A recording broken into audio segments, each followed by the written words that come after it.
FoamPro auto calibrator setup. So next I'd like to talk about the maintenance. The maintenance of this system is pretty simple. The daily maintenance is only the flushing of the lubricant through the calibrator, just as we performed on our startup. You spray foam. At the end of that day, when you're done, you wrap your rig up, you put it away, you got everything all shut down. The last thing you're going to do is you're going to put your catch can under here and your lube can in. You're going to flush 4 seconds on the A, 4 seconds on the B, button it back up, and you're done. That needs to be done every day. If you do that every day you spray, then this unit will continue to run without any issue. But if you miss it and you go days and days and days without spraying, there's a chance that the A side is going to lock up and it's going to start causing you problems. It's really simple. It's literally 4 seconds aside, and that's all you got to do on every day you spray, and that's your daily maintenance.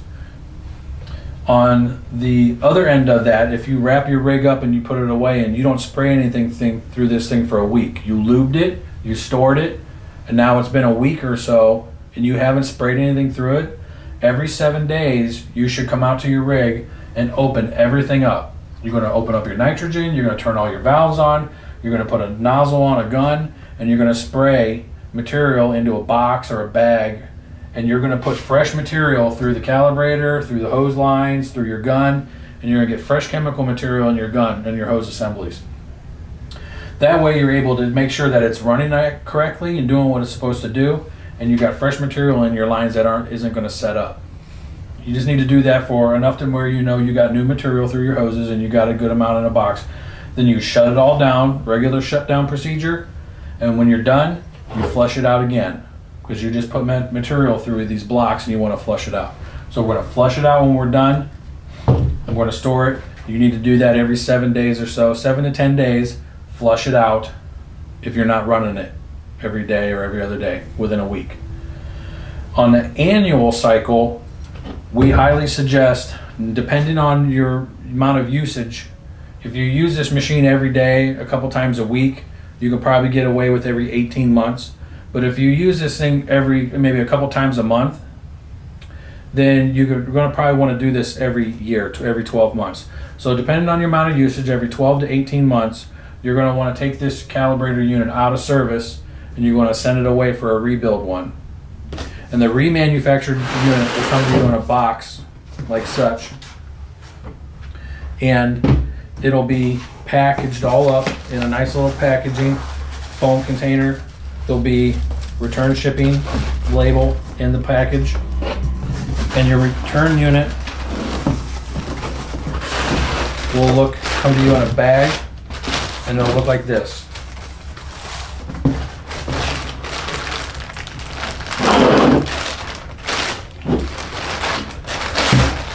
Now you'll notice the main difference in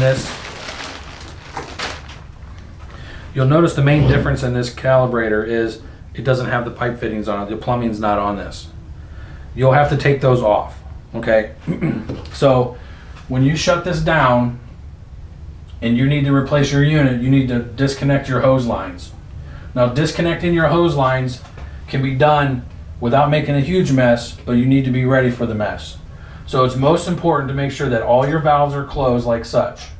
And you're going to take your wrenches and you're going to disconnect these fittings here and here and here and here. And when you disconnect those, you're going to get some froth that's going to come out. So there's going to be a mess. This is where your rags and your acetone come into play.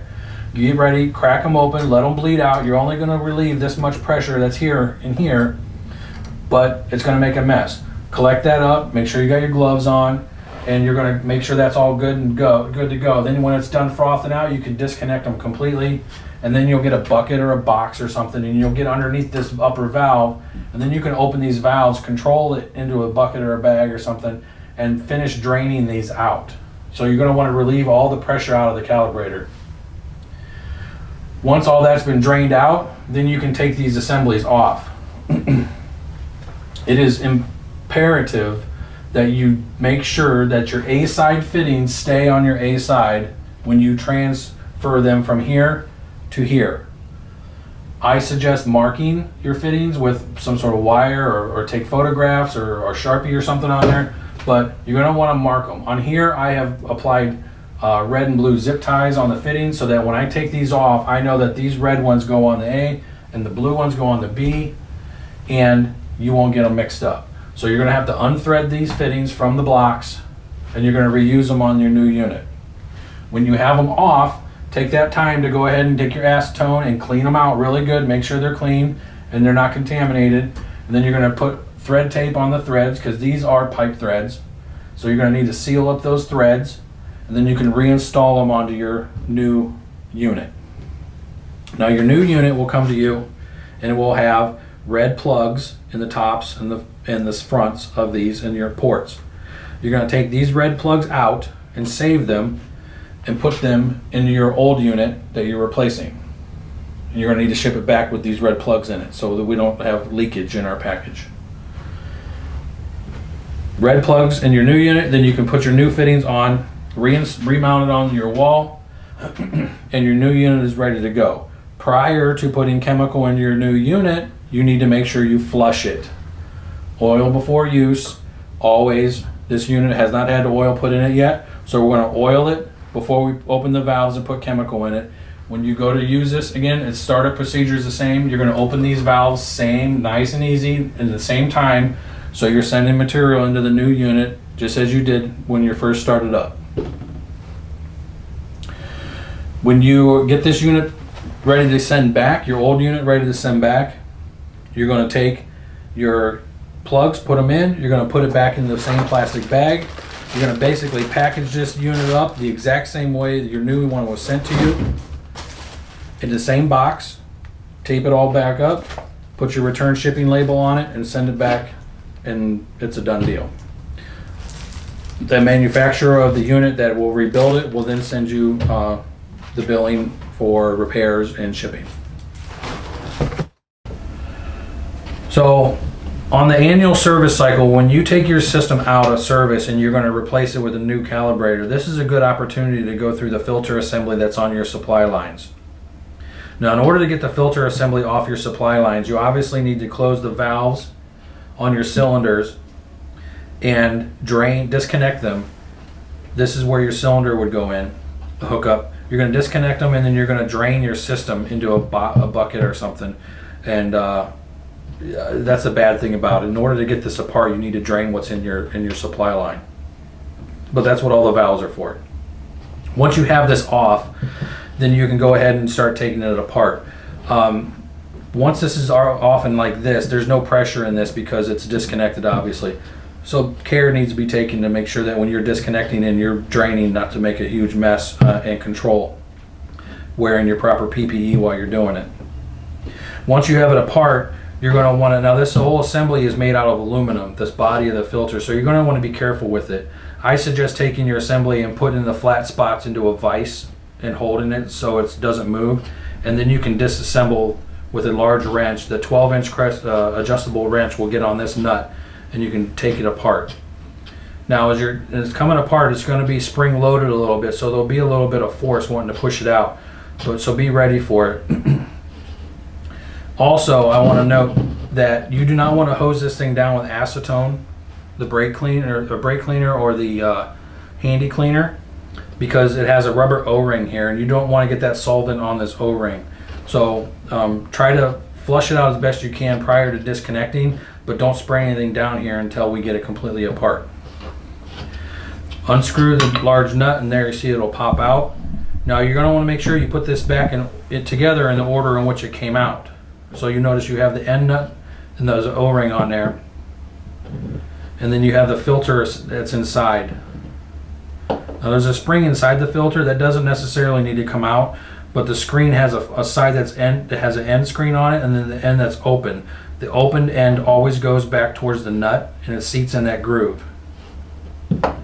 Inside the body of the filter assembly is another larger screen or spring, and the spring has a wide end and a narrow end, and the narrow end always goes against the filter. So if you try to put it in the other way, it'll fall through. So the narrow end of the spring goes against the filter, and this is the order in which it came out. That's the order in which it goes back together.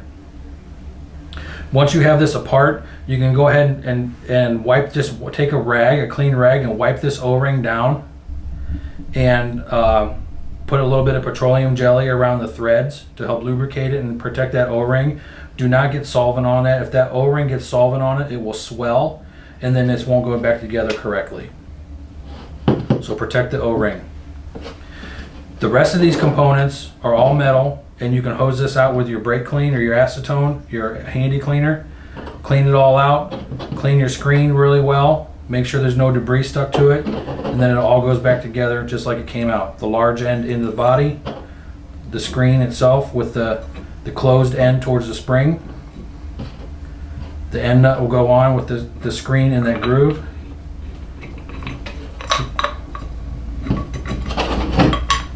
Thread it together by hand so not to cross any threads.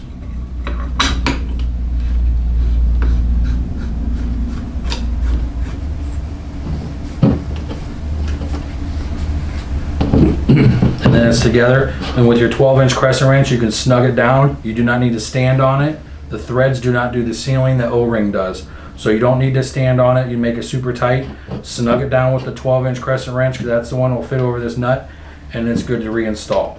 Hook your hoses back up. The end with the valve goes against the cylinder, your chemical cylinder. The end without the valve hooks up to your supply line or your hose. We hope you have found this video on the FoamPro Auto Calibrator helpful. If you have any questions, please feel free to contact your customer service or technical sales representative. Happy foaming!